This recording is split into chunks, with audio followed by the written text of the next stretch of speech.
You are listening to the Sportcat Show. That's right, ladies and gentlemen, boys and girls, children of all ages. You have the one, the only Sportcat, often imitated, never duplicated. Come over and find me on the YouTubes. Search out the Sportcat shows. Get that thumbs up button, some love, and also a sub. So you can join the chat. We got some great people like Denise. Good morning, Denise, or good afternoon, depending on, well, no, it's good afternoon for you. It's good morning for Chris. So, well, it was up until 13 minutes ago. So good morning to you. Let me turn this echo off here in my head. That'll make it somewhat better. All right, how's that?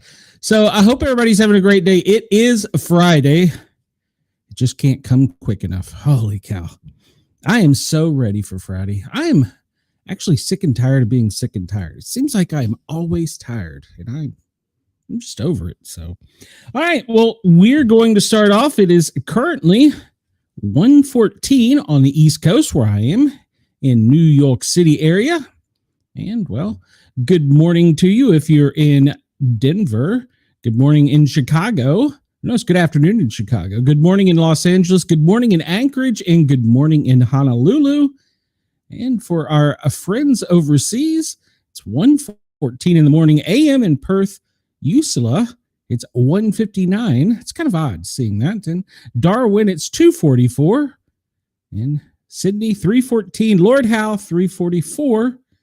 Well, if you're in Bermuda, which we should all be in Bermuda, singing a Beach Boys song, it's 2:14 in the afternoon. Oh, Chris says, I have no complaints today. Not that I didn't disagree with Ross at all.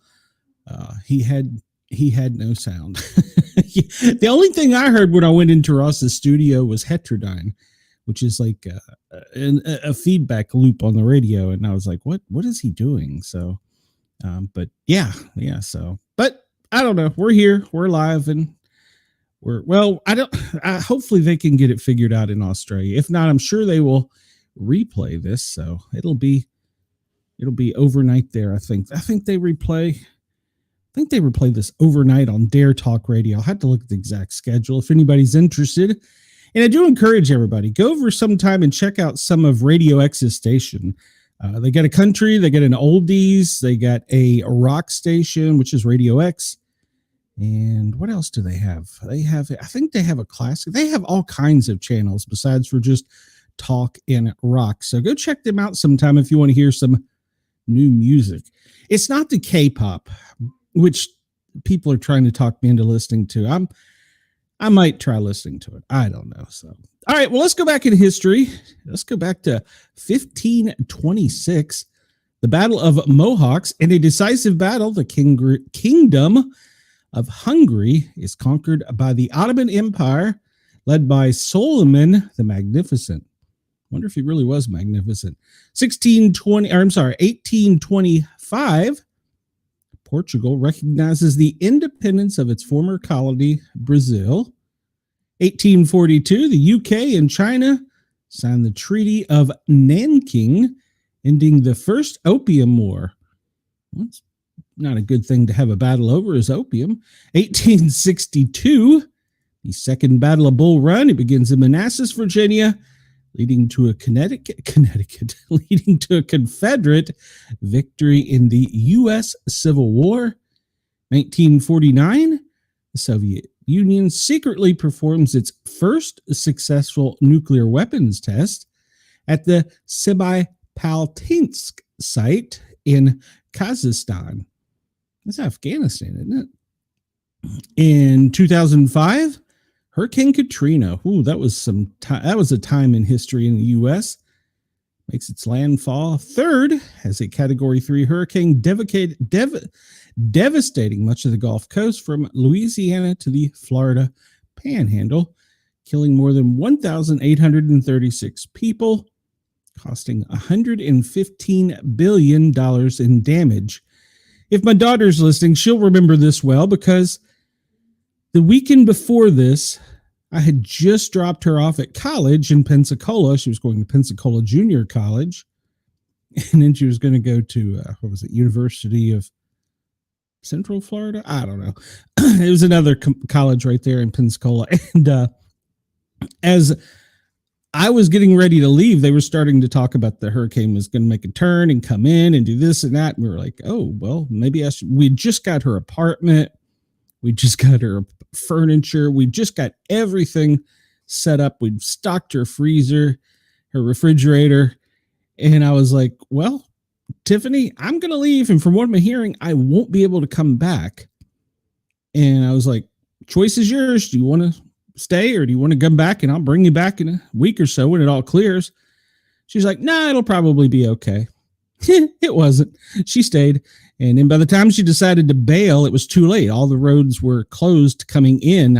You could only go out. So she rode it out. My wife has some family in Pensacola. She rode it out on their farm, and it was a crazy few weeks there. 1967, the final TV episode of The Fugitive, starring David Jansen, is watched by 78 million people.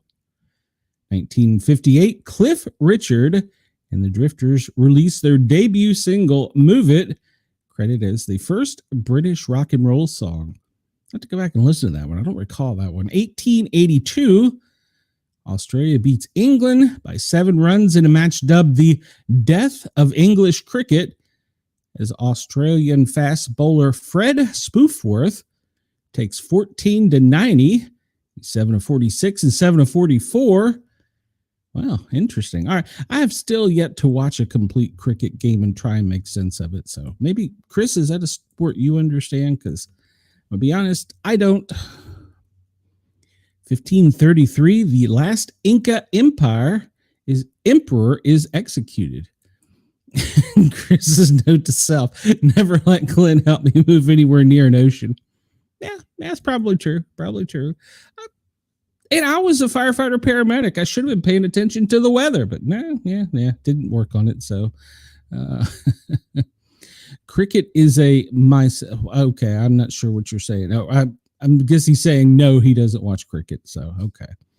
Let's see. The last emperor of the Inca is executed by conquistador Francisco Pizarro. The leader was known for being brave and ambitious, and he had recently led his forces to victory in a civil war against his half-brother over control of the empire. But in November 1532, he accepted an invitation to dine with Pizarro, who had him captured. He held him for 9 months, accepting his ransom of 24 tons, of gold and silver before killing him. Well, that was nice of him. Chris says cricket is a mystery. Gotcha. Check. In 1911, the last surviving member of the Yahi tribe emerges in California. Ishi, the last known member of the indigenous Yahi people, emerges from the wilderness in Orville, California. He lived in isolation for years after his tribe was destroyed by genocide. Ishi means man in the Yahi language. He was given the name because his people's tradition demanded that he could not speak his own name until introduced by another Yahi. Since he was the last remaining tribe member, however, he died without ever revealing his true name. It's sad. 1939, the Louvre begins moving art out of the museum. In Paris, France begins moving art pieces out of the museum to keep incoming Nazi forces from taking or destroying them. Supported by the Monuments Men, an allied civilian art rescue operation, they successfully prevented Nazis from getting their hands on some of the world's most priceless art. 1956. Denise says, how what, Denise? How being a firefighter paramedic, did I do that? I don't know. It could have been my wife's doing, huh? 1956, Gigi Allen is born. Punk rock legend Gigi Allen is born in New Hampshire, known for his intense music and performance. Gigi Allen is one of the most shocking hardcore punk artists of all times. After growing up in a strict and abusive religious home, he sought to rebel. He initially looked to cross-dressing music and drugs to fulfill his needs.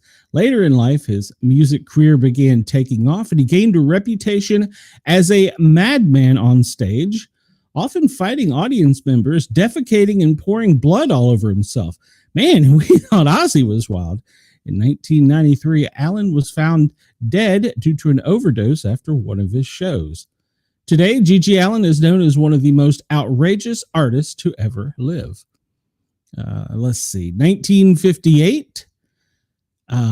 She says she meant hi. Hello, Denise.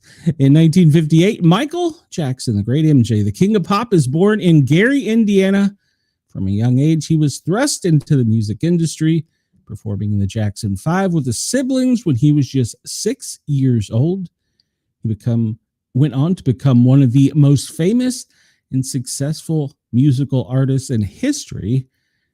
Later life was marked by numerous controversies, including accusations of sexually abusing children.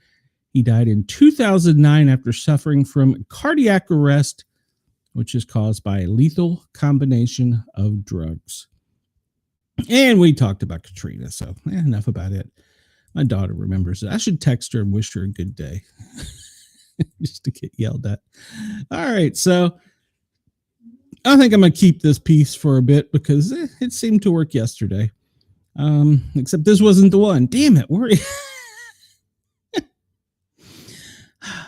This isn't the one. I was so far behind this morning. I was trying to get the right one. I thought this was the one. No, I guess this wasn't. Last word. I don't know where I found. Man, I lost that one from yesterday. I like to do, and because it told the number of days in the year and February 3rd, 2023. Was this it? Yes, this was it. Andrew McNeil, the almanac for 29 August 2025. So today is the 241st day of 2025 and the 71st day of summer. Today in history, in 1949, the Soviet Union conducted its first atomic bomb test. 1957, Democrat Senator Strom Thurmond of South Carolina, concluded his over 24-hour-long filibuster against the Civil Rights Act of 1957. We forget that, don't we? He's still a senator, right? In 1991, the Parliament of the Soviet Union suspended all Communist Party activities. 2005, Cat 3 storm came into New Orleans. We know about that. Today's birthday, John Locke, he's a philosopher. Oliver Wendell Holmes Sr., an author. Ingrid Bergman, she was an actress. Charlie Parker, musician. Richard Attenborough, filmmaker. William Friedkin, film director. John McCain, well, he was a senator. Elliot Gould, an actor. Joel Schumer, a film director. G.G. Allin, singer-songwriter. I was the punk rock guy. MJ, know who he is. Michael Jackson. Lee Michelle, actress. Liam Payne, the singer-songwriter. Today's fact, Senator Strom Thurmond's 1957 filibuster against civil rights remains the longest one-man filibuster in history. It lasted 24 hours, 18 minutes, and opened with Thurmond reading the voting laws of all 48 states. God, that was boring.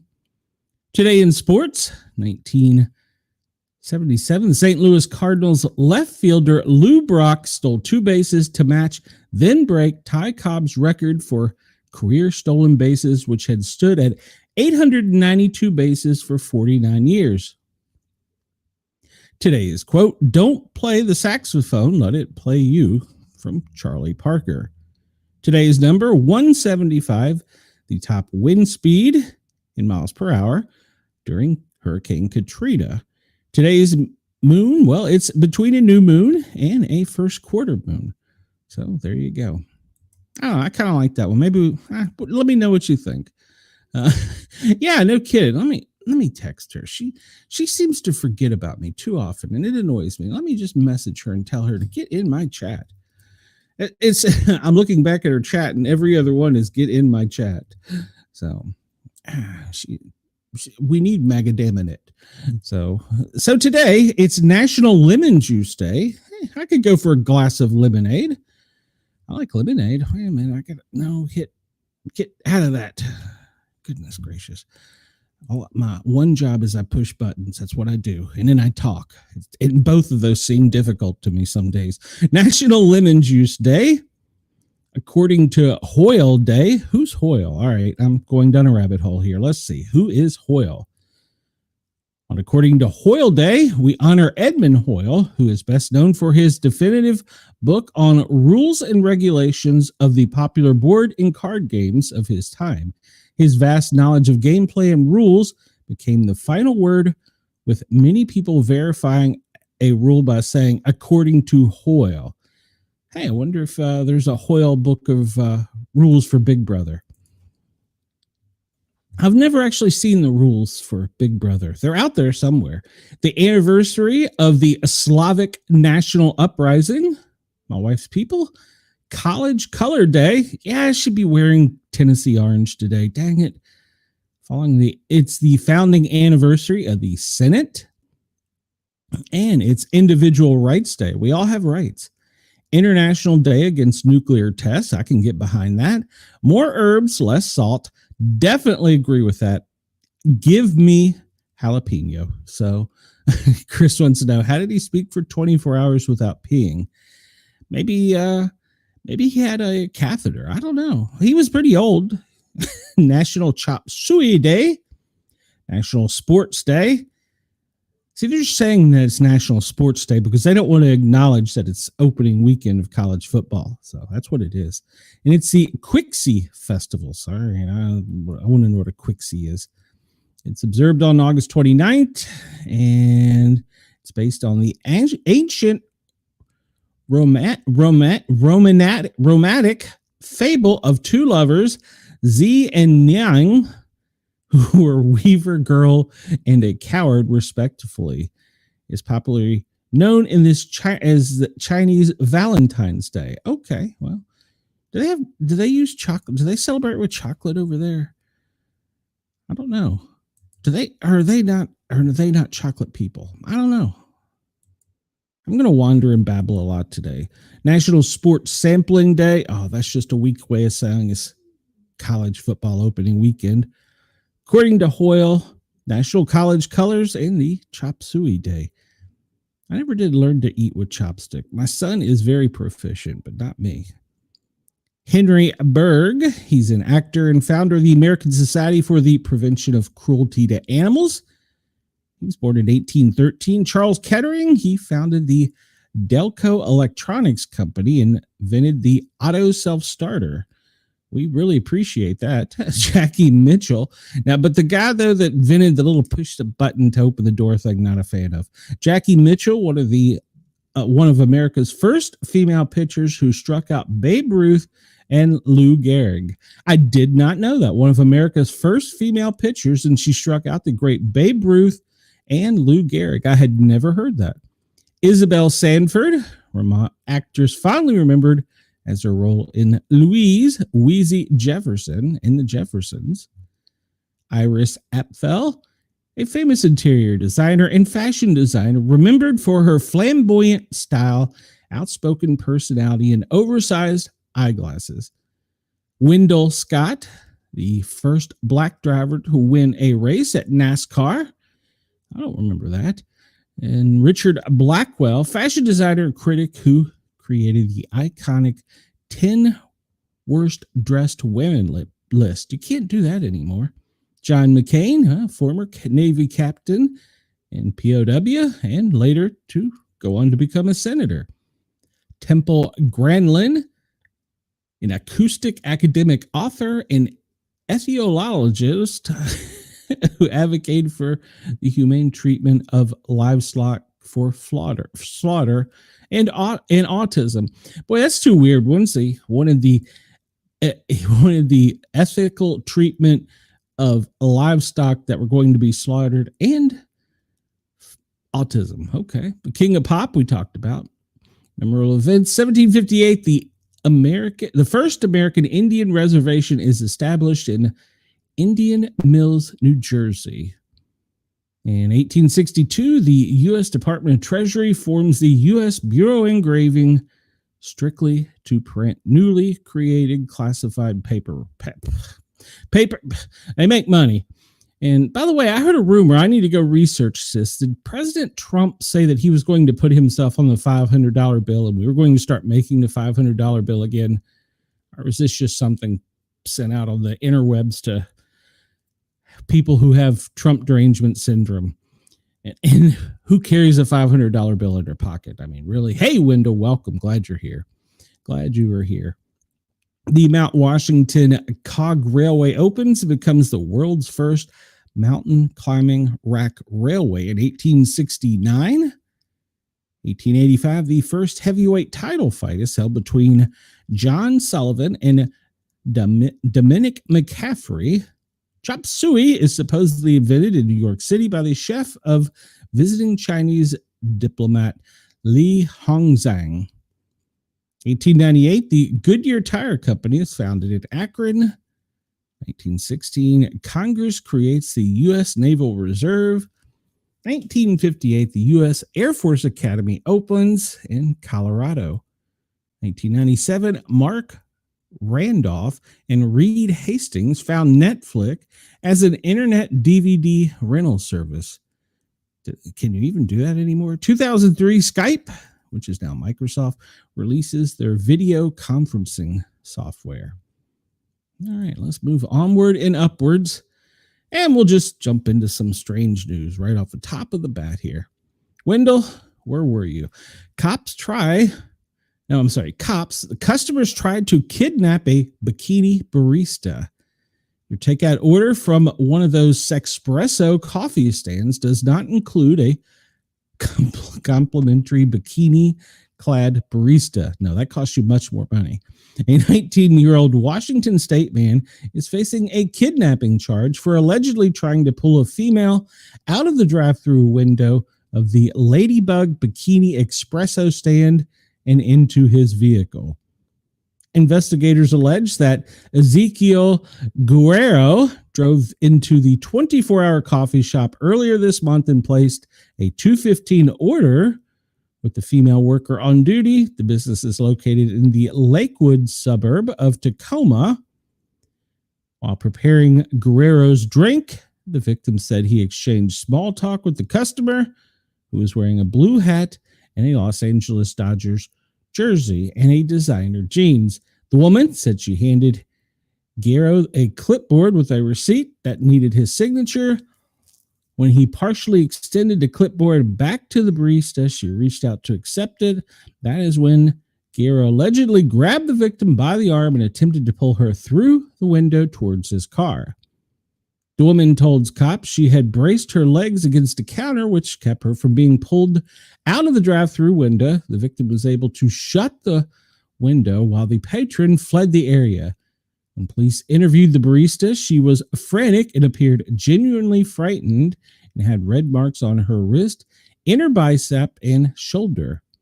The incident was recorded by a security camera. Cops reported it showed that Guerrero violently seizes the barista by the arm, and the woman eventually breaks his grasp before tugging back and forth as she slid the window shut. Well, she didn't have the thing of coffee in her hand at that time. If she had, she should have just let it go.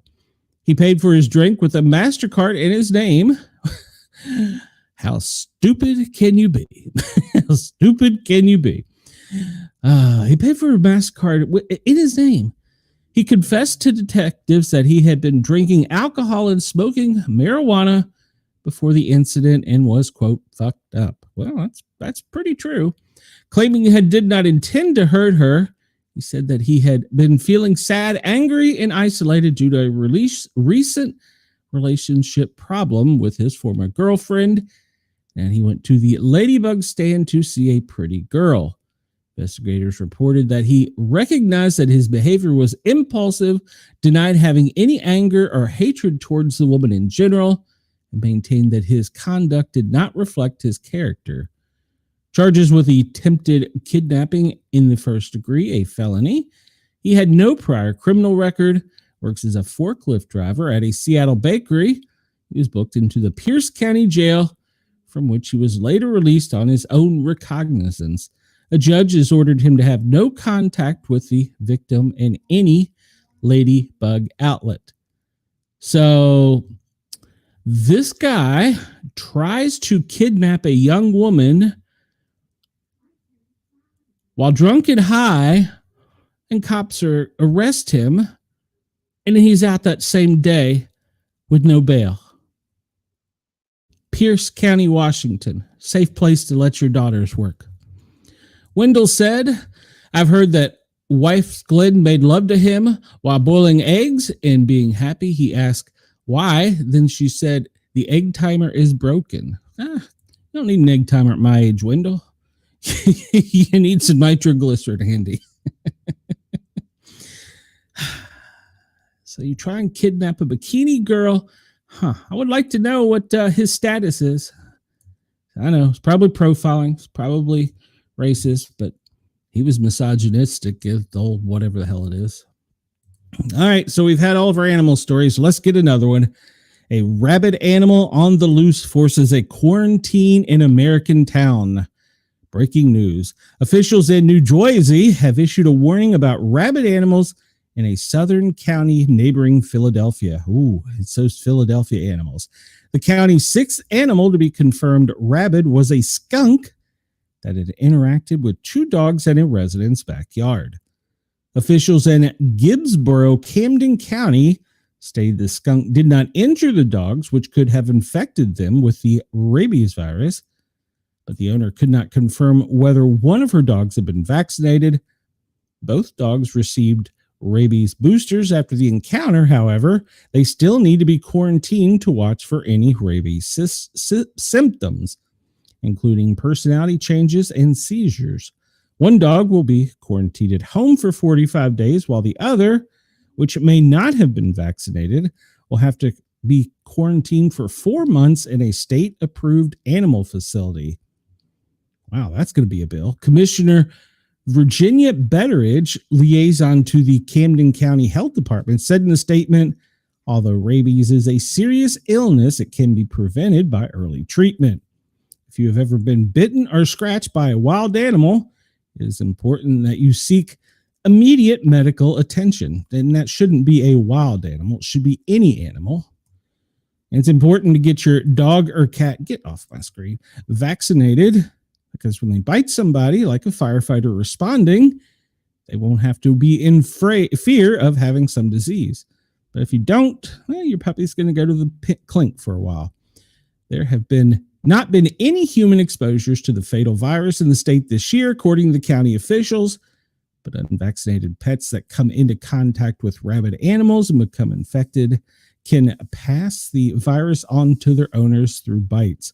So you hear that, Wendell? Do not bring stray Bigfoots home if you don't know if they've been vaccinated.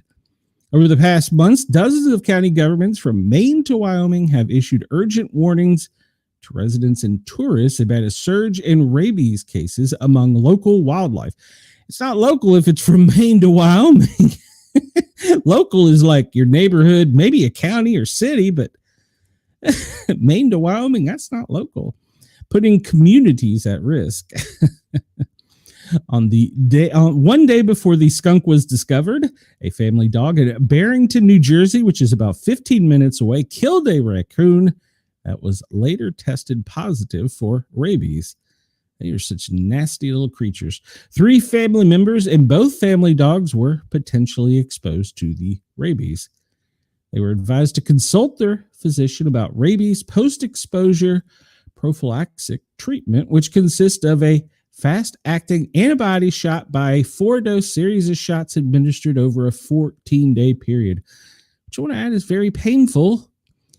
Without a quick response to a bite or scratch from a rabid animal, the disease is nearly 100% fatal. Over 90% of the animal cases reported to the CDC are in wildlife. 1 to 3 Americans die of the disease every year. Ones they don't report turn into a werewolf. Just saying. There are typically fewer than 10 cases of rabies in the U.S. each year. In recent years, the number of cases has ranged from 1 to 5. 4 other animals, including a cat and 2 additional raccoons, have been confirmed to have rabies in Jersey this year. Although the U.S. eliminated a specific canine rabies virus variant in 2007 through widespread vaccination of pets, the disease itself remains a threat. It's still transmitted by wildlife, including bats, raccoons, and skunks. During a vacation to the Glen Canyon National Recreation Facility in Arizona, Erica Kahn was photographing the night sky when a black bat flew directly into her mouth. I remember that story. Understanding the severe risk of rabies, her doctor father insisted she get the life-saving post-exposure vaccine series immediately. How does a bat fly into your mouth? That's just crazy. So, apparently, it's not covered by health insurance. I should have made for workers' comp pay for it. But as she was between jobs and uninsured, Khan urgently purchased a private health insurance policy, believing she had secured coverage for the necessary medical treatment. She didn't know as soon as it started that the standard 30-day waiting period, because it was pre-existing. She was left responsible for $20,000 in medical bills for the rabies vaccination. The insured denied all of her claims. Vaccinated pets can contract the virus from these animals and transmit it to humans through their saliva. While the human deaths are rare in the U.S., the risk of exposure appears to be rising. This summer, more than 200 tourists from 38 states were potentially exposed to the nearly always fatal virus by a bat colony at Wyoming Jackson Lake Lodge, prompting a massive health outreach effort. A separate incident earlier this month, a rabid fox attacked and bit 2 people in North Carolina who are now undergoing post-exposure treatment. Following a bite, the rabies virus invades the peripheral nerves and travels to the brain, causing severe inflammation that can be fatal. So, let's see. So we know it attacks the brainstem, which disrupts the vital control of breathing and heart rate, damages the brain, but also triggers severe symptoms, including aggression, hallucinations, and a fear of water caused by painful throat spasms. Once clinical symptoms emerge, the disease is always nearly fatal within days. Infected, that's good news, because they told me to wait till I showed signs and symptoms. Boy, the city sure was helpful. They just didn't want to pay the $20,000.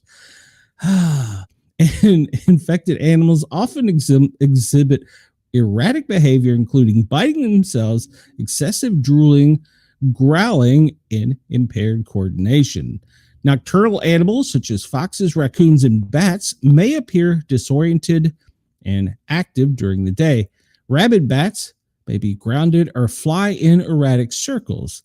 In North Carolina earlier this month, a young mother was attacked by a rabid fox after stepping outside her home to investigate noises resembling a cat under her car. The fox immediately bit her leg. When she tried to defend herself, it bit her hand. After officers arrived and narrowly missed capturing the animal as it fled the nearby woods, they received a second call reporting a similar attack just a short distance away. A 77-year-old man had been bitten in the leg by the same fox. Deputies from Moore County Animal Services later located, captured, and euthanized the fox, which subsequently tested positive for rabies. Both victims received appropriate medical care for their injuries and potential exposure to the deadly virus. I remember, I think it was last summer, there was one loose in Fairfax County, and I'll have to dig. I think I still have the scanner recording. They had cordoned off Burke Park, which is like a county park, and closed it to the public. And so the county had police officers like they had a helicopter. I mean, they had like an ongoing mission to capture this SWAT, like a SWAT team to capture this fox. And so they had the park closed. They had a massive, I don't know what you'd call it, but they were all going into the woods looking for this thing. And you hear one officer key up and say, shots fired, I've been bit. And they said his supervisor asked where he was. Of course, the helicopter was right overhead, so they found him real quick.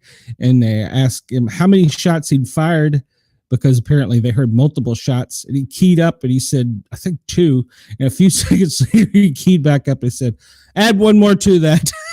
Apparently the thing got back up and was trying to be a zombie fox and attack him. So Wendell says, I wonder if any of those animals were in contact with any of the people I know up there. So that's probably where the animals got the rabies. It sounds like some of the people he knows. Poor fox.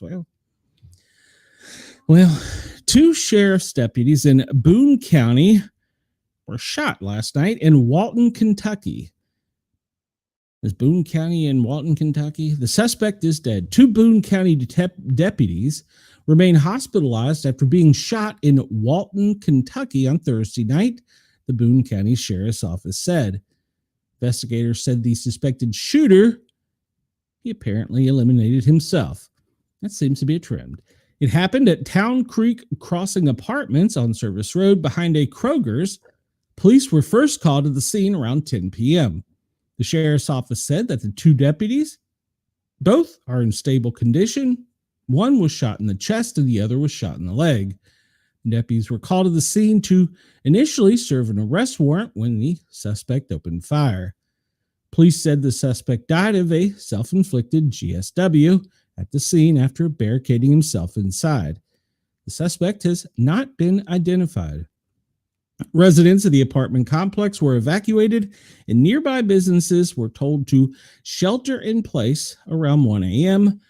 Residents were able to begin to return to their home. SWAT members at the scene deployed gas canisters at the apartment complex, which residents could smell upon returning to their homes. Yeah. Both deputies were taken to the University of Cincinnati Medical Center, and 1 deputy underwent a brief surgery. Both deputies who were shot are men and are seasoned veterans of the department. This is something that they themselves and their families, that this is the worst nightmare type of situation, said Boone County Sheriff's Lieutenant Philip Rigel. Investigators said the suspect fired multiple rounds at deputies, and they don't believe the deputies fired back. The Boone County Sheriff's Office said the deputies were wearing bulletproof vests when the shooting occurred. It probably saved their life, or at least one of their lives. Wendell says, poor fox, go away, whatever you are, Twitch, TikTok viewer, what I don't, you're a scammer. All right. So I'm sure you've heard about this today because it seems though the media is freaking out. Media freaks out over normal Secret Service provision for Camilla. John Nance Garner once observed from personal experience that the office of vice president wasn't worth, quote, a bucket of warm spit. Reportedly, Garner used a different noun at the end of the quote. That has changed somewhat in recent decades. It at least gets you a decent book contract, not to mention a nice pension and a few months of security protection, and the two may go together nicely for a promotional tour. How can she do a book when she can't even speak comprehensive sentences? It is the few months that are the issue, however. Normally, former presidents get Secret Service protection for life paid for by taxpayers, although they can opt out of it. Former VPs, well,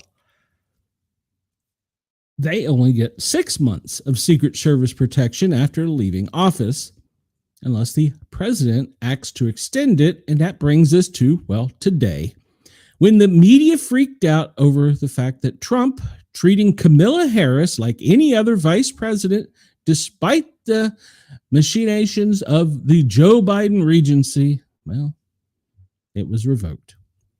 President Trump, CBS reports President Trump has revoked former President Kamala Harris' Secret Service protection. Oh, the bad man. ABC, breaking news, President Trump has revoked Secret Service protection. BBC, Donald Trump cancels Secret Service protection arranged by Joe Biden. NBC News, President Trump revoked Secret Service protection. Man, none of these headlines give any hint of the context of the decision. Yeah, shocking. It appeared to be an arbitrary act by a political opponent looking for a cheap shot at retribution. Only the headline from the Associated Press offered a hint at the actual issue involved. Breaking, President Trump revoked Secret Service protection for the former Vice President Harris after Biden quietly extended it. The quietly extended it is the real story here. It's funny how none of the others got that. We'll go back and look at what news sites that was. Former vice presidents typically get a federal government protection for 6 months after leaving office, while ex-presidents do so for life. But another person familiar with the matters says then President Joe Biden quietly signed a directive that had extended protection for Harris beyond the 6 months. Senior Trump officials said an executive memorandum was issued Thursday to the Department of Homeland Security, ending Harris's security detail and security services. Those had been extended from 6 to 18 months by the Biden administration, so they would have ended in July of 2026, but now they will be terminated on Monday. So the story is actually that the Biden administration gave Harris a stealth extension of taxpayer-funded benefits to which she was not entitled. If Congress wants to extend those benefits to former VPs, then let Congress propose and pass those into statute as amendments to the pension system for the former presidents and vice presidents. Otherwise, Harris is no longer a public servant, and she can use her own resources for personal protection rather than sponge off the taxpayers. She was good at that for 4 years. Trump simply canceled the illegitimate extension and restored the normal post office benefit limitations to which all VPs are subjected. The protection racket media clearly wants to push another narrative. They want to paint Trump as a revenge-driven authoritarian using his authority to punish his political opponents. Oddly enough, after spending 4 years missing the real authoritarians in the White House, actually doing that to Trump and his allies, they wanted to do their jobs as reporters. They'd be asking questions as to why Biden or whoever ran the auto pen expanded those benefits in the first place. The PRM's mission isn't to report as much as is to amplify progressive elite propaganda messaging, and that's exactly what they attempted this morning again. And the editor commented on this when he published it. The mainstream media continues to deflect, gaslight, spin, and lie about President Trump, his administration, and conservative. There we go. So this website seems to be pretty good, and we'll probably start using it frequently. It is called Hot Air. So AP appears to be one of the only ones that you can trust, because there you have NBC, and there you have BBC, and there you have ABC, and you have CBS. So basically all the American media, ABC, NBC, CBS, and the British, and NBC and the British media. It doesn't show Fox. I would like to know what their headline was, but yeah, it was 4 months. And one of the headlines I read said that it was disintegrating her book signing tour. No, her book company can pay for it. So, and Wendell, I believe you're correct. He probably just signed it with a pile of other stuff and didn't really realize what he was signing. Well, it could have been an auto pen. So the Hot Air, that seems to be a pretty decent website. I've used them a couple times. I'm going to start using them more often because they show you the headlines from the other companies and then they show you the facts. So there you go. I'm surprised I haven't been attacked in my chat. All right. So long-time listeners know what I'm talking about. Why is it not listening to me? Stop. Work.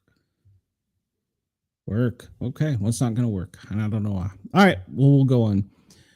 Trump's DC force thwarts juvenile school shooter threat hoarding 7 weapons. Let me read that again. Trump's DC force thwarts juvenile school shooter threat hoarding 7 weapons. This was a juvenile who was a risk to not himself, but the community in Washington. Now, I wonder if we'll see this headline elsewhere. Federal authorities arrested a young person on Wednesday evening in Washington, D.C., who had threatened violence towards a school. White House Press Secretary Carolyn Leavitt revealed during Thursday's briefing. Following the briefing, a White House official shared data with the Daily Wire that clarified the juvenile was arrested in Ward 7 for threats to kidnap and injure, as well as receiving stolen property, possession of a large capacity feeding device, must be a big spoon, and unlawful possession of firearms and ammunition. Authorities executed a search warrant, so they did it legally, and recovered 7 firearms from this juvenile who was arrested. After an investigation was initiated based on social media posts, oh man, we can catch them sometimes, can't we? Social media posts allegedly threatening violence towards a school. But we missed it on the other guy in Minnesota. Wonder why that was. Chris, got any idea?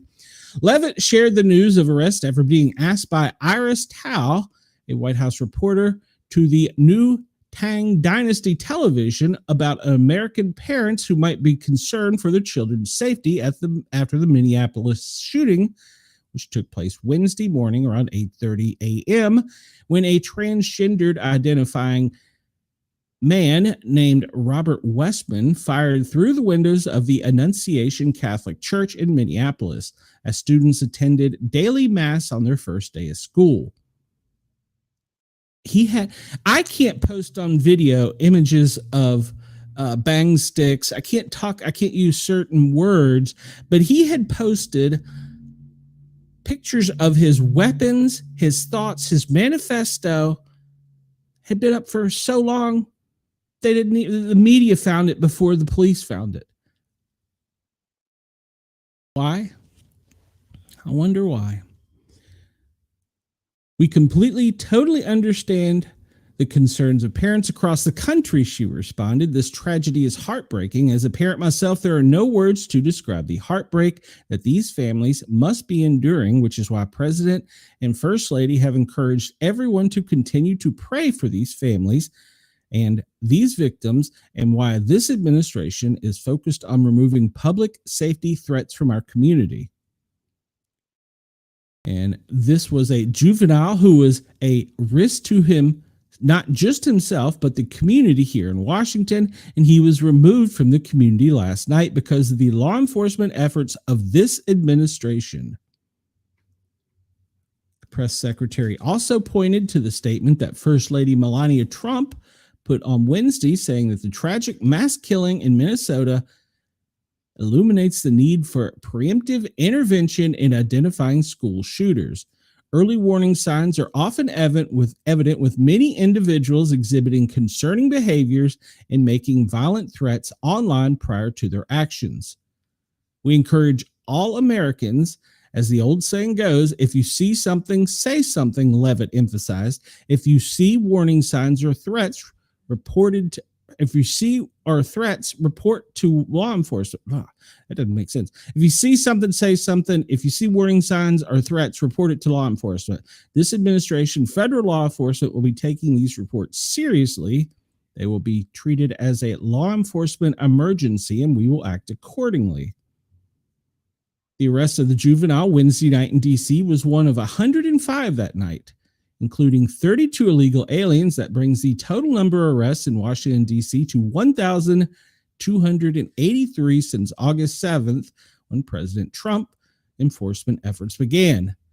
Authorities arrested a known Sir 13 gang member Wednesday evening, and many other illegal alien arrested had prior criminal histories for assault, battery on a family member, driving under the influence, fleeing detention, and injuring officers upon recapture.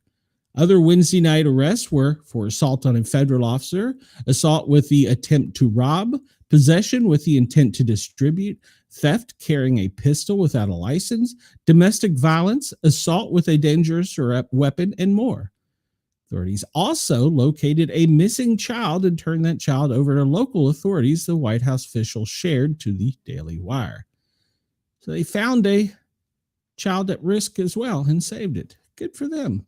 Good for them. It's a bad thing, right? It's a bad thing. Will you do it now? Yeah, there you go. I don't know. WTOP News reports this can be replicated. The White House touts a 30% drop in D.C. crime as the mayor admits federal surge is helping. President Donald Trump's law enforcement surge is helping combat crime in D.C. as a recent White House figures indicates the notable drop. Numbers released by the White House press secretary Carolyn Leavitt on Thursday indicate that total crime in the nation's capital is down by 19%, as violent crimes saw a 30% decline. When it came to carjacking incidents and homicides, she added they have both plummeted by 67 and 57% respectively. This can be replicated in other crime-ridden cities across the nation, she said. The district's crime card /dc.gov show that the crime overall has been trending down since August. According to police data, there were 2,304 violent crimes in 2024. So far in 2025, there have been 1,680, which is down 27%. While DC mayor has acknowledged the city has reported fewer gun crimes, fewer homicides, and extreme reduction in carjacking since the federal assistance started, she also noted that it's causing fear and anxiety in some communities.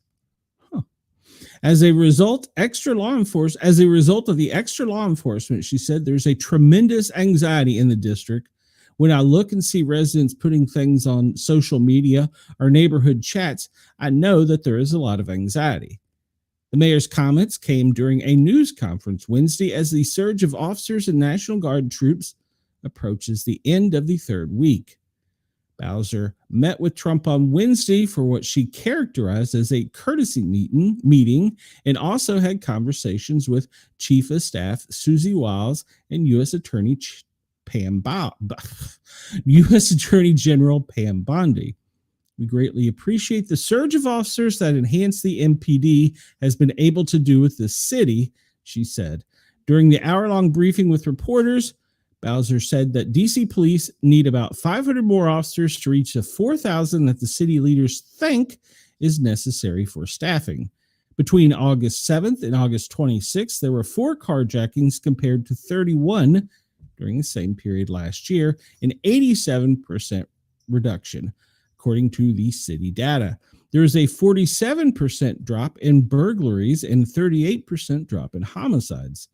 City Administrator Kevin Donahue citing a fairly precipitous declines in robberies, carjacking, and where'd that go? Where did it go? Let me catch up here somewhere because I don't know where the hell it went. Robbery, carjacking, overall violent crimes of the city. Said the ways to consider data is by recognizing we already had a good momentum coming in when the federal surge has made it better. City leaders said crime has been at a 30-year low, claim that Trump has described his descriptions have been inaccurate, and she previously told WTOP the DOJ reviews DC crime data. While she said the law enforcement surge is helping, she criticized National Guard troops on the streets and the immigration and customs enforcement agents en masse as things that are, quote, not working. Many people are still calling police for emergencies. Bowser said the city doesn't have data on who isn't calling. 81% of Americans see crime as a major problem, according to Associated Press survey. 45% of adults think it's either completely or somewhat unacceptable for the federal government to take control of local police departments. Well, I don't think they're taking total control. Police chief, because they were sued and told they couldn't. So Police Chief Pamela Smith and DC police officers are still doing community outreach, but clearly there is some hesitation, obviously, with some of the community members, which is very important to me, that my team, myself, that we are educating our communities on the relationship we have with our federal partners. Trump invocated the Home Rule Act, which ends in 30 days and will need Congress to approve it. So we will be prepared to take advantage of additional federal officers to focus on the beautification to support the federal task force. But when that time period expires, we will be prepared as a city. She said she launched the Emergency Operations Center. Well, sure hasn't helped her 911 center because it's in chaos right now, according to my friends there. She's planning to issue a mayor's order to describe how the Operations Center will continue to engage with the federal Clean, Safe, and Beautiful Task Force to make sure the task force resources continue to be strategically deployed in the district. Several D.C. council members were highly critical of her comments. Ward 5 council member Zachary Parker said city leaders should be unequivocal that the federal surge in officers in D.C. and deployment of National Guardsmen on our streets are dangerous, unnecessary, and affront to home rule. We ought to be real clear about that, real clear. Ward 1 council member Brianne Nadeau said residents are angry that our limited autonomy is being eroded. There's nothing welcome about this. But she pushed back the criticism on Wednesday's remarks. Since the federal law enforcement surge, Bauer said, it has been my focus. We didn't ask for any federal officers. We're driving crime down, but while they're here, how can we most strategically use them to accelerate the work MPD has done?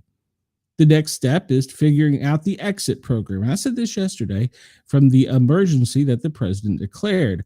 Part of that plan includes an EOC that has 4 work streams that prepare the districts to either request more or different federal law enforcement or receive the services of federal law enforcement in a way that enhances MPD. Yep, we need an exit strategy. She again Thursday criticized the impact of ICE agents en masse across the streets and National Guard troops monitoring city streets. All of these things are part of our post-emergency planning, so the framework that we will put in place so there can be no confusion about whether there is an emergency is needed.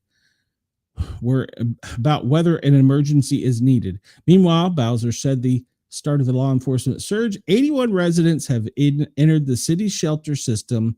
The city doesn't know where they are coming from. She said they're planning a census count on Thursday. There's no names collected. She said the city administrator said it is really just individuals identifying those who are unsheltered or homeless on this particular night. Weather this year has been keeping criminals home. It's been pretty hot, Wendell. We're going to talk about that in a minute, too. Trump administration in talks to House ICE agents at Naval Station in Great Lakes. Could National Guard troops go there as well? Well, it could be going to great mistakes.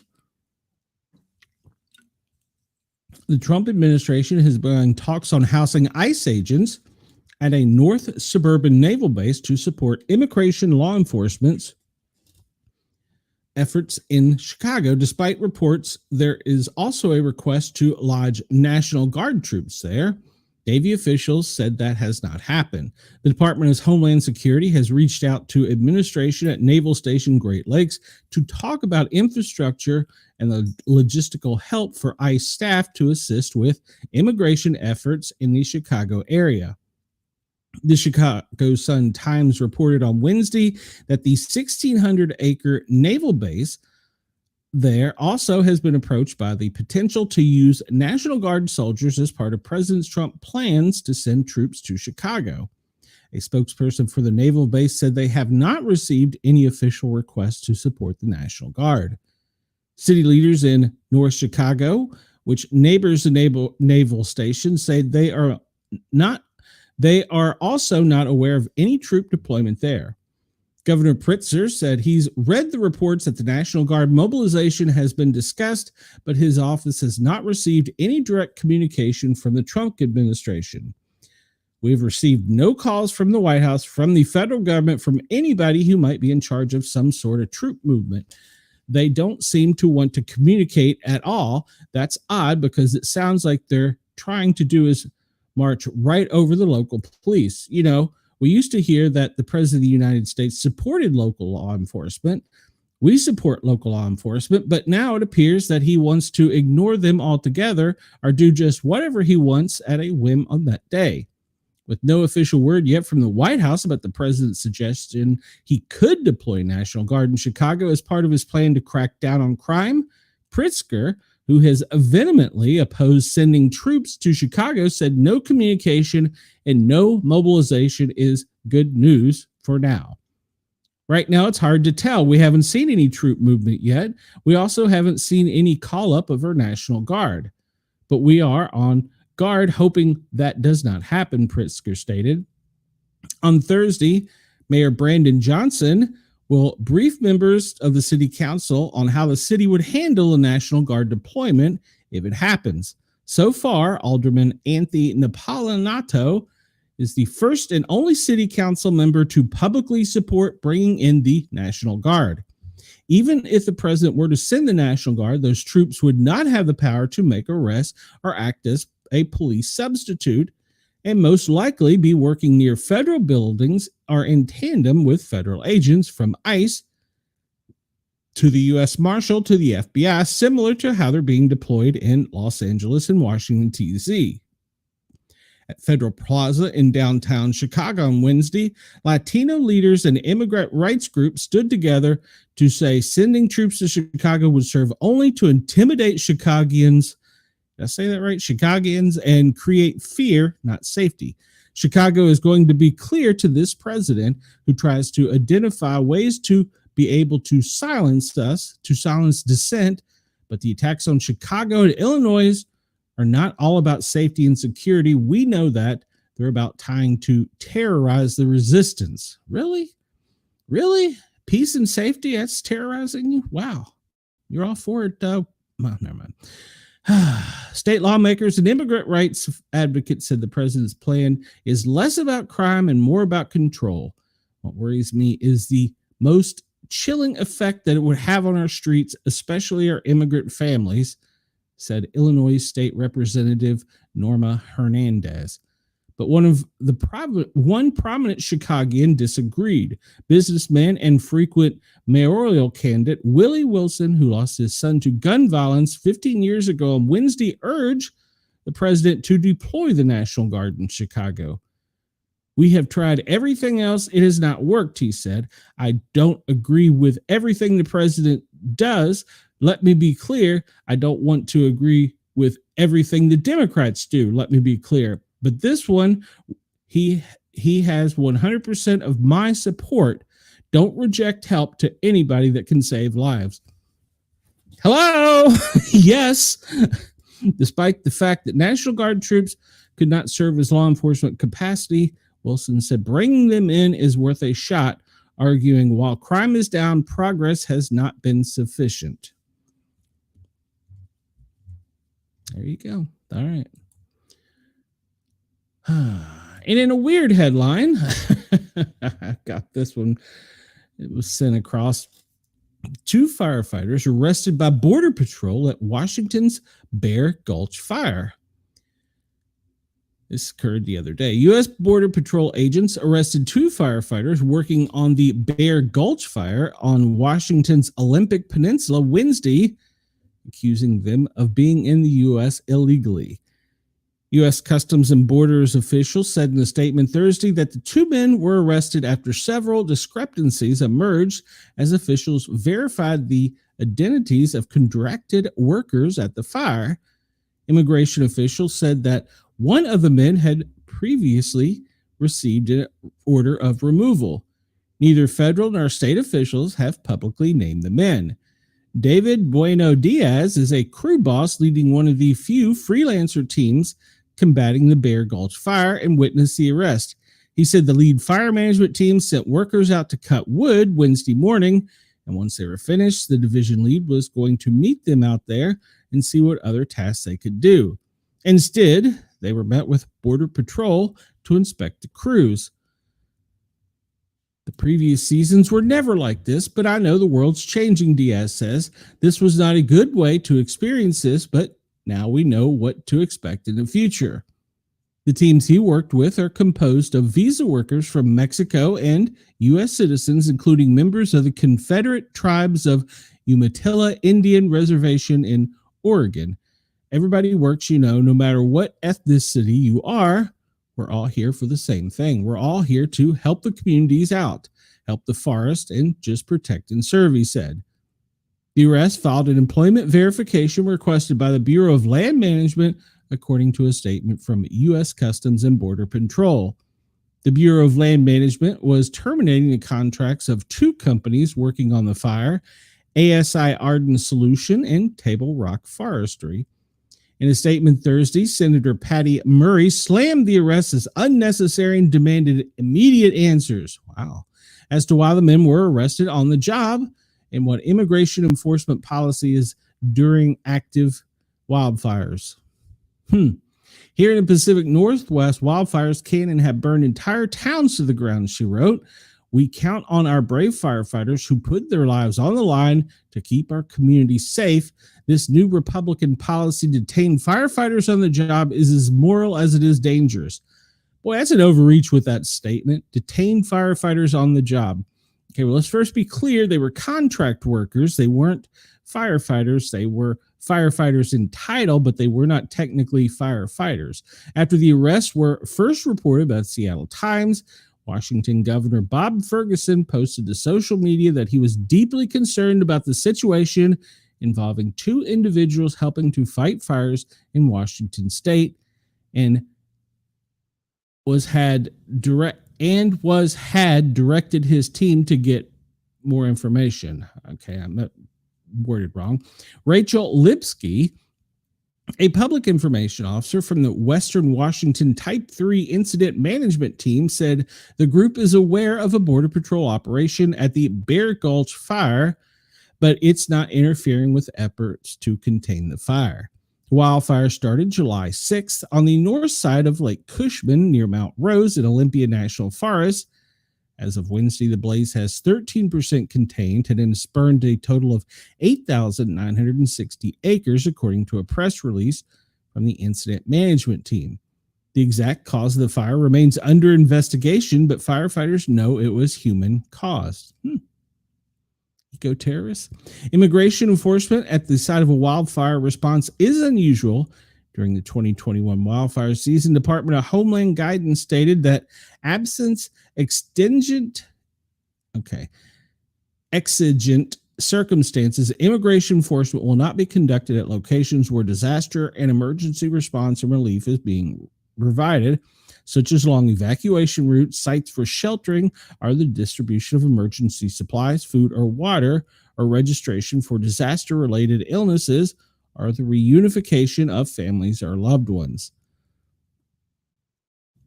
They've requested updates to see if they can get more information, but it could be something as simple as a paperwork error to where they were here illegally, because it sounds like one had already been told to leave.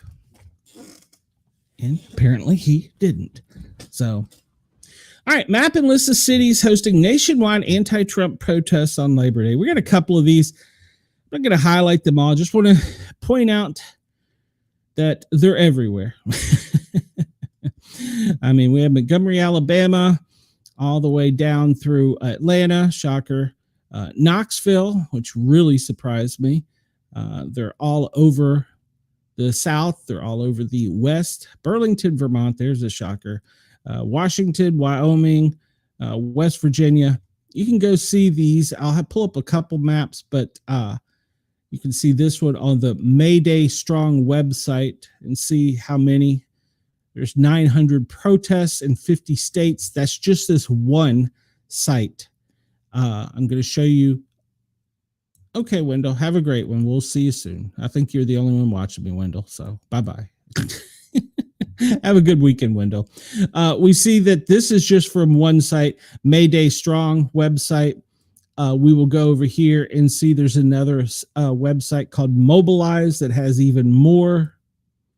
And you can go see them on their website, depending on where you live, or if you want to go to another website. So there's really more than that. You can go to Find a Protest, and there are hundreds of them. Thank you, Denise. I figured you were. I'm just being funny to Wendell. We can see, if you want to enjoy your weekend protesting, you get several websites to go find one of the hundreds of different ones. So, but yeah, they're everywhere. Even down in my Key West. What? Oh, they're on Key Largo. They're not on Key West. Well, let's see. They might be on Key West. Marathon. Workers over billionaires. Monday, September 1st. All right. Well, what are they going to protest? May Day Strong. This is one of the May Day Strong ones. They want to defeat the orange rat, or defeat the orange rot. They want to defeat the orange rot that threatens our country. All right. They're going to rise up to oppose, depose, and take back the reins of government from the pretenders who sit in Washington, D.C. and across the country, degrading people, places, and laws. We will rally against the disgusting regime with our voices and our signs and our wills. This is a long battle that we intend to win. Gird your loins, clear your calendar. What the hell does that mean? Gird your loins, clear your calendars, take an oath. I want you to take an oath, to join the resistance, block and destroy the authoritarian regime in DC and across the region. Stop cooperating, stop supporting, stop buying, stop watching, stop showing up in as many ways as you can. Stop the Trump regime. Support Costco. Yeah, no, won't be shopping there anytime soon. So, yeah, they're going to stop the billionaire takeovers. They're converting government into the Pavilion slush fund. Have they seen Pelosi? Have they seen Schiff? Have they seen some of these people? And what? What? What about AOC? She came in as a bartender. Now she's a billionaire. What? Oh, Jesus. These people are idiots. So yeah, if you want to go use your weekend to join a protest, by all means, go have fun. You can help stop the billionaire takeover. And I wonder what billionaire's paying for all this. So, all right, we're going to move on. We're just going to move on. Can't make stuff up sometimes. Offer safety? No, you don't want peace. You don't want safety. Oh, but after 9/11, you were willing to accept any peace and safety. Right now you don't want it. So, all right, whatever. All right, so this is our FEMA Daily Operations Briefing. It comes to us dated Friday, August 29th at 8:30 a.m., as was presented to the president this morning. Somebody has to keep me in line, Denise. Yes. Events they are monitoring. Well, they're monitoring heavy rain, flash flooding in the southern plains, central, northern plains, lower Mississippi Valley to the southeast. We still have the one disturbance in the tropics in Atlantic side, and on the central eastern, there's one there, or two there as well, and one is still gaining chance to become a numbered storm. Her named storm, I guess, wouldn't be numbered. Western Pacific looks pretty clear, and there's two out in the central eastern Pacific. The one to the furthest west, well, that's the one that stands about an 80% chance in the next 10 days. And then the Atlantic, well, there's one out there, but it's way out off of the coast of Alaska, and currently it is only at a 30% chance to develop.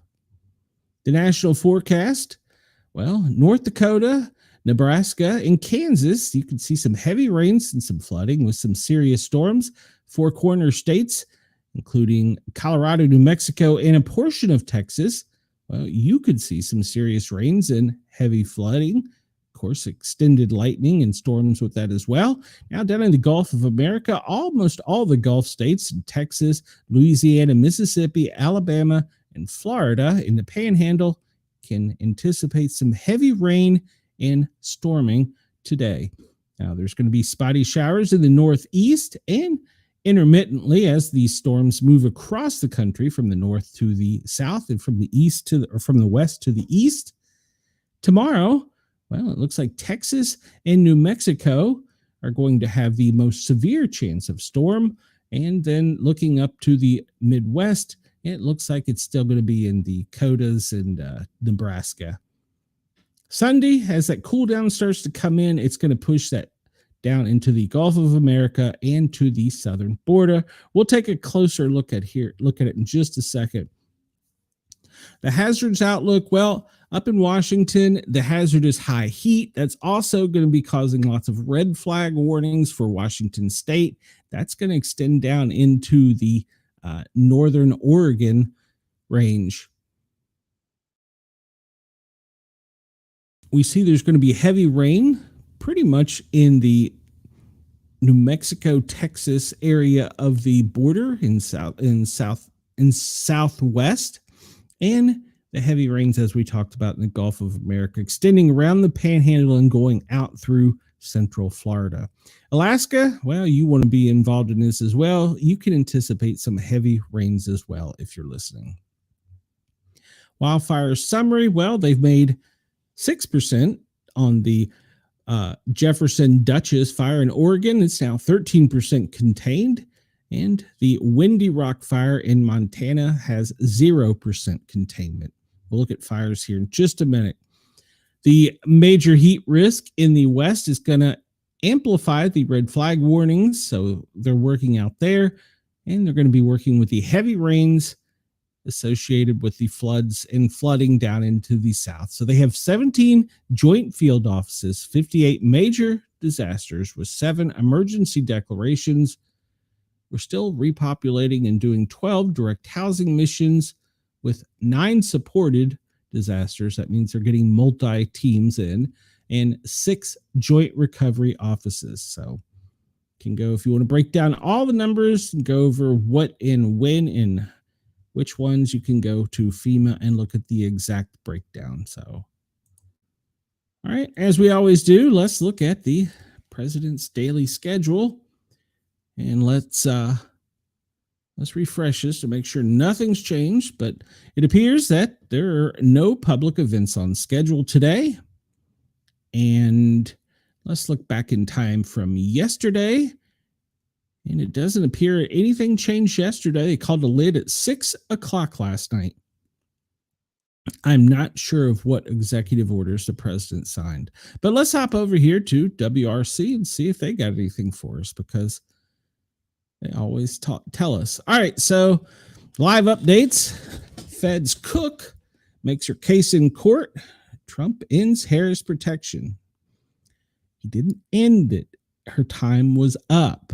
Let's be clear, WRC. You are NBC4. You're in Washington. You should know this. So the independence of the Federal Reserve could be decided by a court battle over Trump's attempt to remove Lisa Cook as one of its governors. The Trump administration tapped Jim O'Neill, a deputy of Robert F. Kennedy's Jr., to lead the Centers for Disease Control and Prevention after the president fired the CDC director, Susan Menarez. Her firing prompted at least 4 other top CDC officials to leave. I'm not going to go into that story in depth, but the 4 employees that left, just go take a look at them.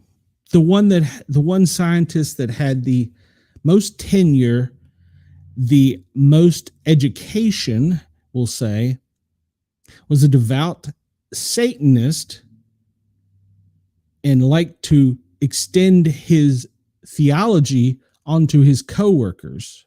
He was one of the other 3. You can go look and do your homework and see what great people they were. So here's my suggestion to you. Bye.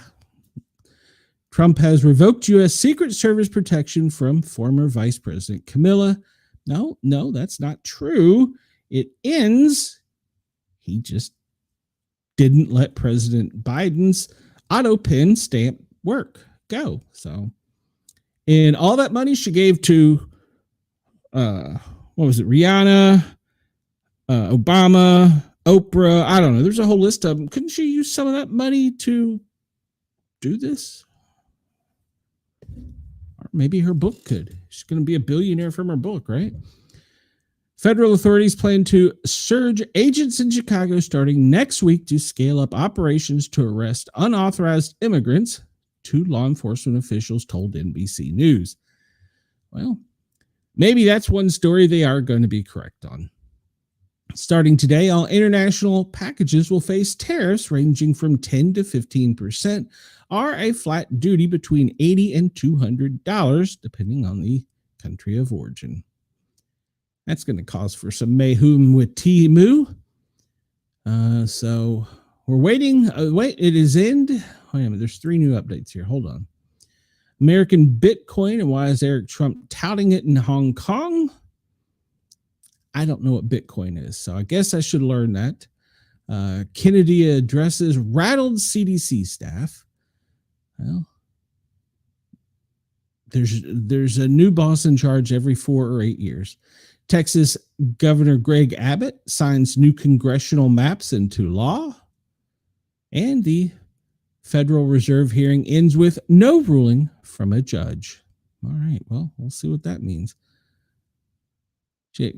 Cook asks the two sides to discuss whether she can preserve the status quo of keeping her in her role while she considers the merits of the legal fight. There were no clear timelines for when or if that could occur. Trump had lunch with Smithsonian Secretary amid push to influence museum content. Interesting photo they chose to use.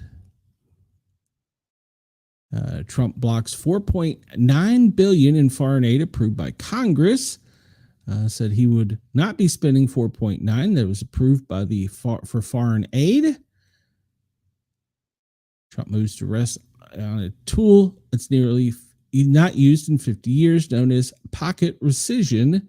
A president submits a request to Congress to not spend approved funds towards the end of the fiscal year so that Congress can't act on the request in the 45-day time frame, and the money goes unspent. The fiscal year draws to a close at the end of September. Such a move, as standardized by the White House, could effectively bypass Congress on key spending choices and potentially wrest some control over spending from House and Senate. All right. Netanyahu blasts Cindy McCain as over Gaza humanitarian aid.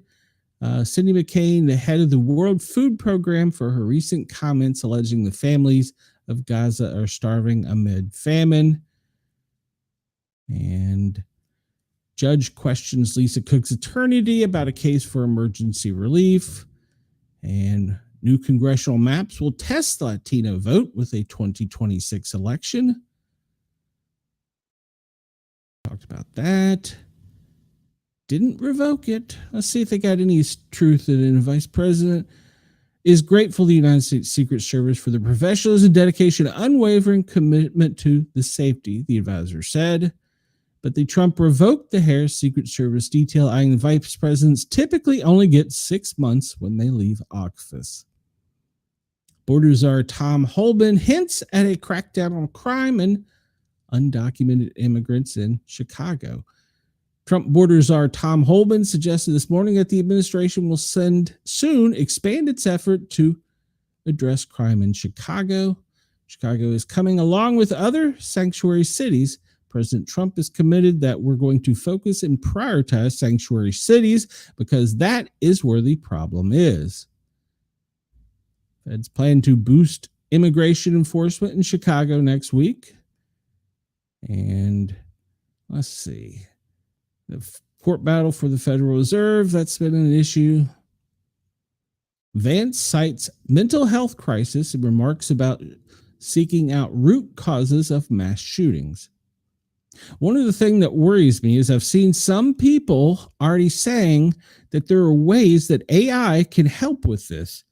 But the ways that I don't like are they want to pretty much put all of social media, most of the internet, and our personal communications under the auspice of AI for our safety. In other words, anything you post will be scanned by AI, and if it's flagged for whatever the flag reason is, then someone will show up at your door. I'm not sure that I like that idea, but we'll see how they spin it and see how it goes. I definitely don't like the fact that the government wants to listen into all of our communications. That is definitely an overreach. Let's see. Live updates. Trump, RFK Jr., CDC questions swirl. and shut down. That's the live press conference going on at the moment.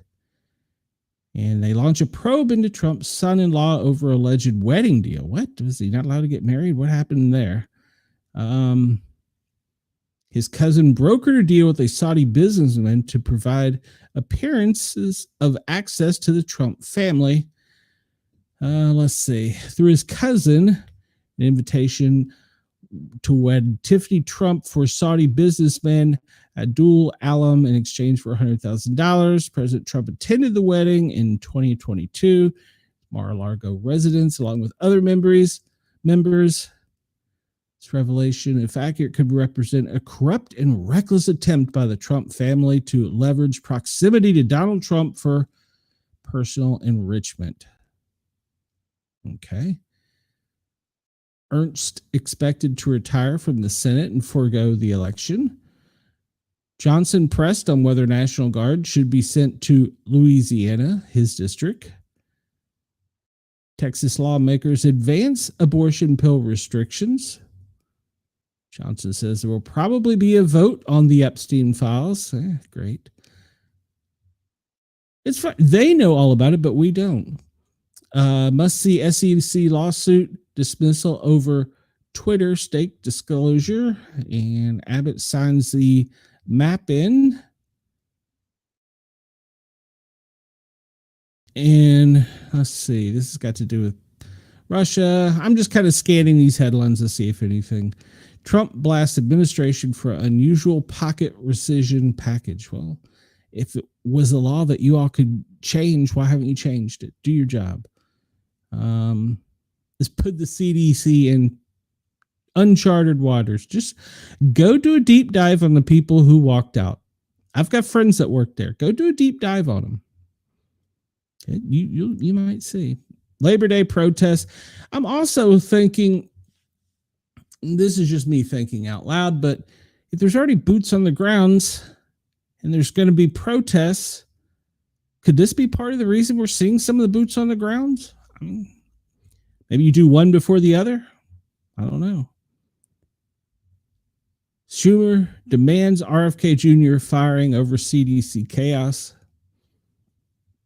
Yeah, go look at the people. Go look at the people. Oh, Garcia's asked for a gag order on Pam Bondi and Nome. Oh, that's funny. They're asking a federal judge to issue a gag order against the two to bar them from making baseless public attacks against the El Salvadorian nation who was wrongfully deported to El Salvador. You mean the Salvadorian national who was taken back to his home country, where he's afraid to go because he murdered a rival gang member's mother. But he wants us to stop talking. Yay. Trump approval down. Well, okay. And Vance says Trump is in good shape, but he's ready to step up. Okay, this is an interesting headline. Vice President Vance said in a new interview that President Trump is in incredibly good health, but that he is prepared to step in as commander-in-chief if needed. Yes, terrible tragedies happen, Vance told the USA Today, but I feel very confident the President of the United States is in good shape. He's going to serve out the remainder of his term and do great things. And if, God forbid, there's a terrible tragedy, I can't think of better on-the-job training than what I have gotten in the past 200 days. Yeah, there's a whole lot of stuff going around about that shooting. Didn't revoke it. All right, so we've scrolled through most of the headlines there. And yeah, that guy right there. Do some deep dive on that guy right there. You will be shocked at some of the people, government employees. Trump policies on FEMA face scrutiny 20 years after Katrina. And let's see. Newsom's support surges among Democrats. Well, good for him. Trump flexes executive might over the economy. That's probably to do with his not allowing them to spend the money.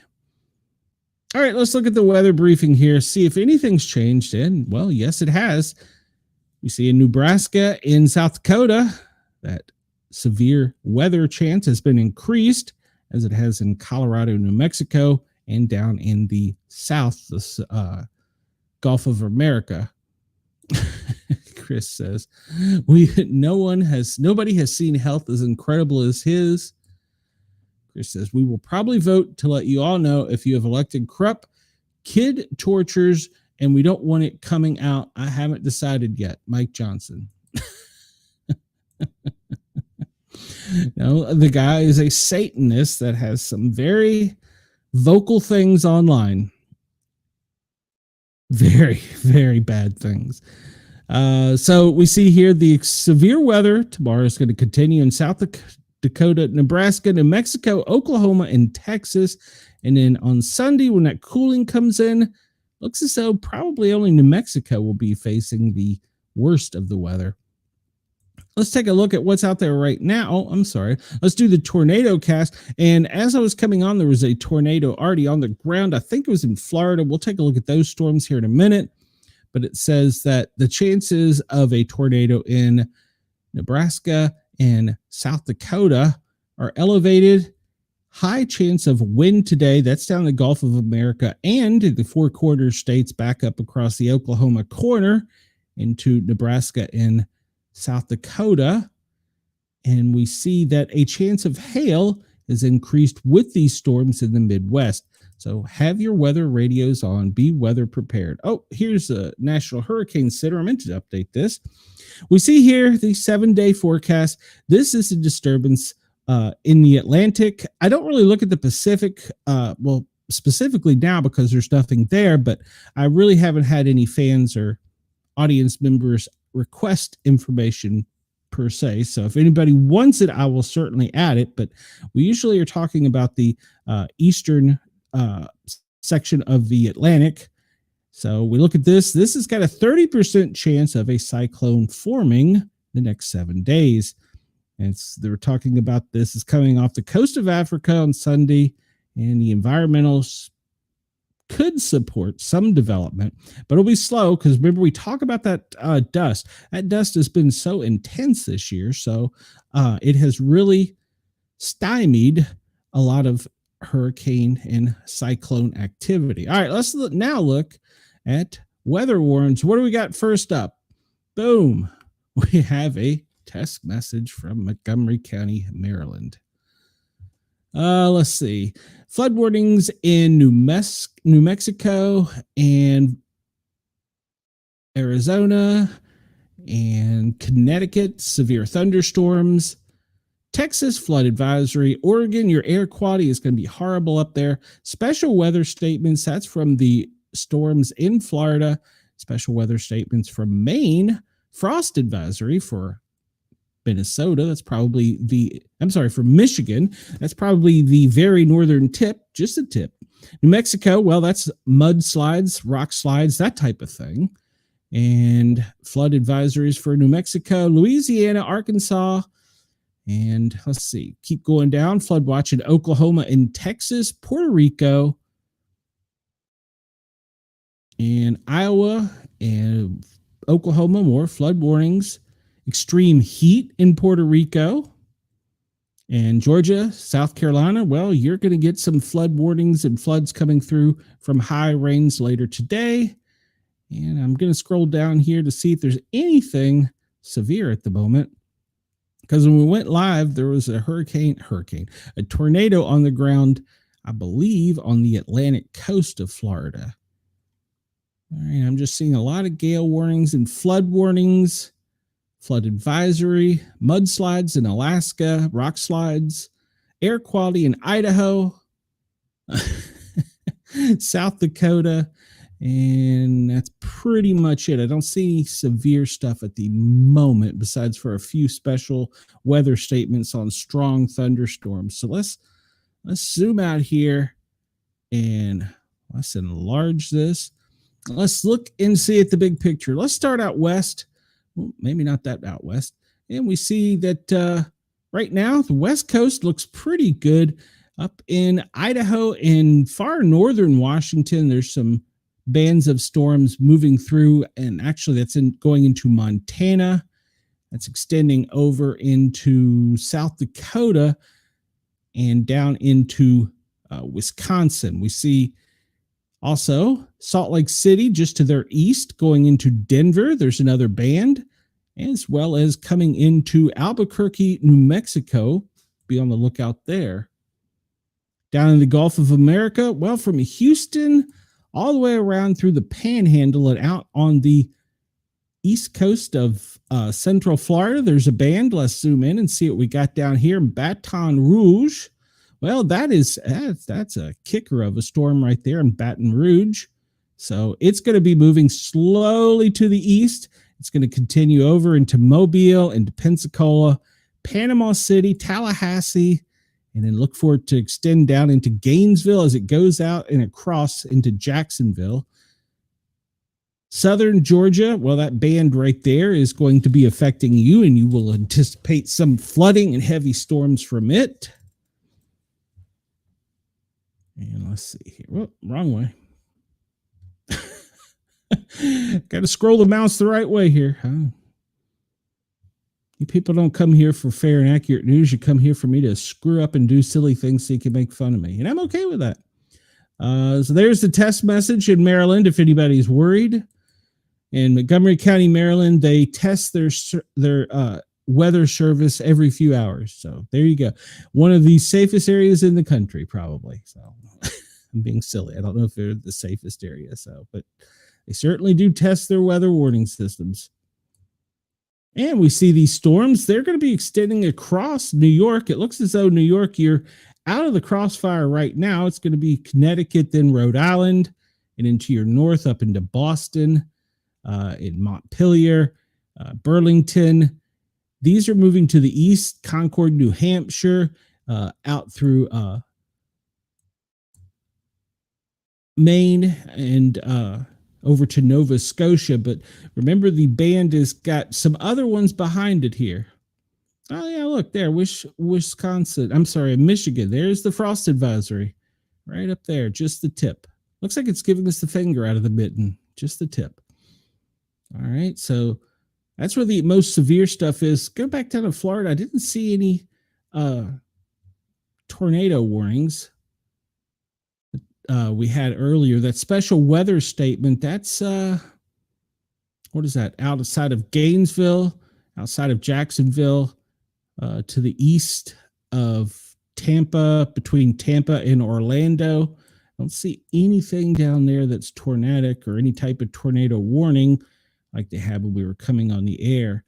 Looks like down in Homestead, there's a pretty good little cell.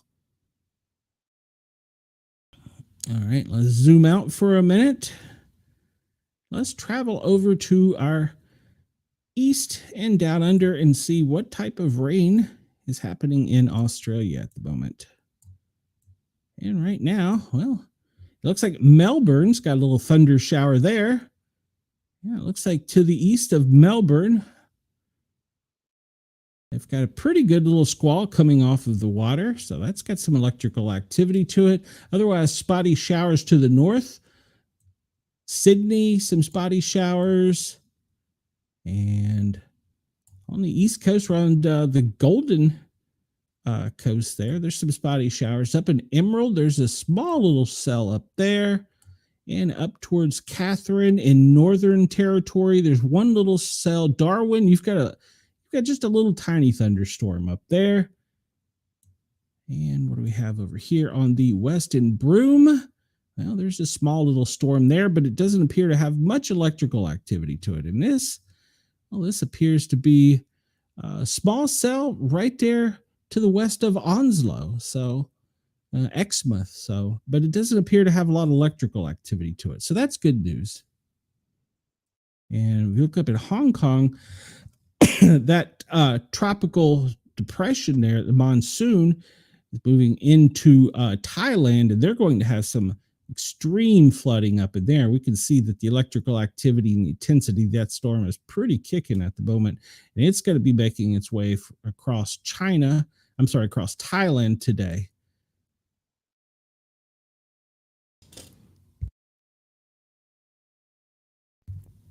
All right, let's zoom out. I wanted to take, for some other reason it come to mind, wanted to see if we see any storms out in the Atlantic that are drawing any type of precipitation. No, nothing. It looks pretty clear. I don't see anything out here. If you're planning a cruise for the weekend, the Atlantic looks pretty good, especially going south. So if you're going over to Bermuda, you might have some thunderstorms to deal with, but it's probably, if you got a cruise coming up, it's probably going to be good weather for you. So we can zoom in. Bermuda's got some storms around it, but none on the mainland. If you ever get a chance to go to Bermuda, it's a beautiful place to visit. So go check it out. Go check out their pink beaches. They're beautiful. But right now, you'll have some spotty showers if you're going to cruise out to Bermuda for a weekend holiday cruise. So, but it doesn't look like it'll be too bad. The Atlantic, now getting down towards the Caribbean, well, that's another story. It looks as though it's going to be very stormy around the Bahamas, Puerto Rico, and you can also anticipate extreme heat too. So if you're planning a cruise for the holiday weekend, be prepared for some extreme heat and some showers. It looks as though there's going to be some pretty good showers going to be going through the Caribbean. So if you're going to enjoy your holiday on a cruise there, I would advise taking sunscreen and, well, plenty of activities for the kids because you're going to have some rain. If you're going to cruise out on the west, well, you're going to probably have some pretty decent weather. I'm not sure how the gale warnings are if you're going up to do a cruise into Alaska. There's going to be some stuff up there. We'll look at the wind in a minute. I believe that's going to be a wind-driven storm right there affecting the Alaskan islands, causing all those gale watches. We'll check that out. Check and see what the speed of those winds are when we do, because that could be something to consider. Let's see. This is just the radar that we just pretty much did. This just shows this doesn't show the intensity. It just shows the amount of precipitation. So not much different. Let's switch because we're running out of time here. Ooh, we really are running out of time. Look at the lightning right now down in Houston and Baton Rouge. That's where the heaviest lightning is. Tallahassee to Jacksonville. And down around, if you're going to the Caribbeans this weekend on a holiday cruise, the Caribbeans is going to be rough sailing down in the Caribbeans and Turks. So if you do, just be prepared to stay inside and have something for the kids to do. Up from the northeast, from New York up through Boston, back over to Burlington, Vermont. That storm's got some kick to it. It's moving to the east slowly, though, so hopefully you won't have to deal with it for much longer. And let's look and see where the power outages are. No, nobody reporting more than 10,000. Texas, 8,848. Ohio, 8,118. Louisiana, that's probably due to the storms, 7,608. California, 7,299. Florida, 3,979. And over the weekend, space weather looks pretty good. A small storm, but nothing major space-wise. Look at temperatures real quick. Let's switch this to Fahrenheit. I'm going to have to get out of here soon because I'm running over time with the radio station, but take a quick look. Come on. Temperature. Internet is being slow today. Fahrenheit. All right. So we see, well, it looks like Houston 96, Phoenix 96. Those are the hot spots for the U.S. right now. Louisville 81, Chicago 67. That's a cool spot.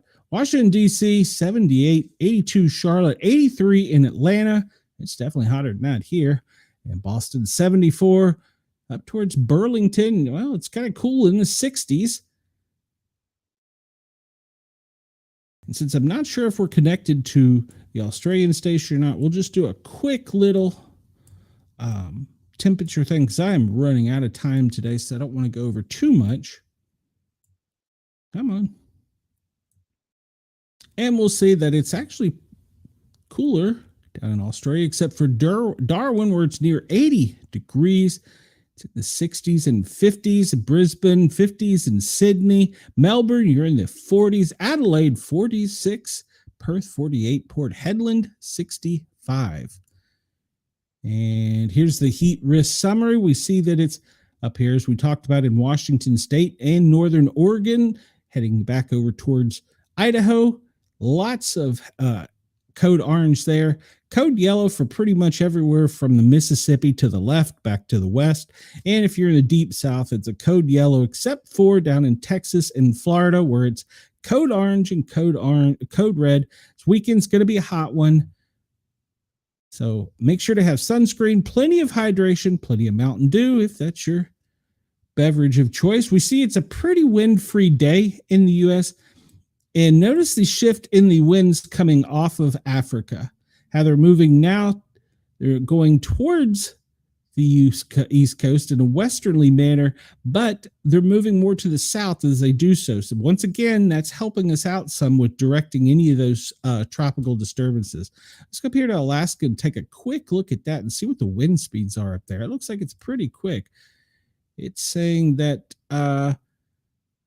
37 miles an hour. See, it really looks like it's larger than that. So look on the west side. Usually that's where it's 36. All right, so it looks like it's much more than that, 40s. All right, so anywhere that little tropical depression right there between Alaska and Russia has got some pretty decent wind to it in the, we'll just say 40s. Look down towards windy seas. If you're going out to Bermuda this weekend, well, it's going to be pretty windy going out into the Atlantic. Down in the Caribbean, it's going to be pretty windy down there. If you're cruising for the weekend, and we'll go over here to Australia, not Antarctica. In Australia, you can expect a very windy day with winds coming out of the south and moving to the east and west. So air quality conditions, well, we talked about it a little bit, but pretty much the west coast up in the northwest, up into Canada, down in the Gulf Coast, those are all pretty much code yellows. Houston, Florida, Alabama, Louisiana, Florida, the Panhandle, code yellow. And let's skip ahead and go over here to the air quality here. We're jumping ahead because I'm running out of time. And we see the dust is decreasing, but notice how those winds are pushing everything now down to the south. So hopefully that's going to continue to help us for the next couple days, and then the dust is easing up a little bit. So we'll keep an eye on that. And let's see. As far as today, it is a moderate day for seismic activity. Take that for what you want. And let's see, I was going to look at where'd it go? Did I delete it? No, I didn't delete it. Most recent earthquake, 5.5 2 hours ago in Japan, and 5.2, that was yesterday. So there's that. Looking real quick, I don't see that there's any movement as far as that's actually changed. Any temporary flight restrictions going to the north up into New York are down into Florida. So it looks like the president plans on staying in the Washington, D.C. area. I look for this to expand over to the west as he moves out to play golf over the weekend, which I'm sure he'll do. Marine traffic. I looked at this just basically today to see if there was going to be much traffic for cruise ships, and didn't really see anything where they were moving or having any disruptions. So that's always good news. And this is the one I wanted to get to. Look and see the flights. This is going to be the busiest flight weekend, they say, of the year. We already look and see. I don't know the exact number, but that's a lot of flights up, people heading in and out. As we always do, let's take a quick gander and see if there's anything going on. That looks to be a high flyer. Oh, that's a helicopter. Chinook probably, well, he's probably taking some people. I hate to say what kind of people. Well, that one, they don't want to tell us what it is. How high up is that one? We're not even saying how high up it is that one is. That could be, since it's not moving, that could be a balloon. So it's something to keep an eye on. They're monitoring for something. And we see they're just moving some people and troops around. We have an E2. Well, that's picking up communications. And that's just moving people around. What is this one here? Did I look at this one? That's a C-17. And that's a dignitary of some sort.